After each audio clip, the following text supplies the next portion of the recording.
Mereka melalui trio inilah juga yang memenangi pinggan emas untuk Australia melalui memberikan tumpuan memasang strategi untuk 3 laps yang terakhir. Kita perhatikan kedudukan Dato' Azizul ketika ini berada di belakang Nicholas Paul sambil James Barber dan juga Liv Wolfman dari Australia, dan diberikan perhatian oleh Ted Ryan yang berada di belakang 3 trio daripada Australia ini.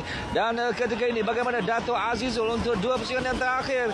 Begitu juga dengan Nicholas Paul sudah pun mengatur strategi untuk berada di depan ketika ini. Nicholas Paul, Dato' Azizul di kedudukan yang kedua ketika ini untuk final lap. Bagaimana kedudukan Dato' Azizul Hasliawang terus memulakan pecutannya untuk menuju selekoh yang terakhir. Dato' Azizul Hasliawang berada di depan. Dato' Azizul, apakah dia berjaya?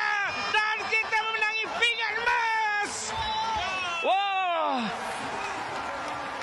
harapan yang direalisasikan oleh Dato' Azizul Hasliawang untuk pinggan emas yang dinanti-nantikan. Penantian yang cukup lama.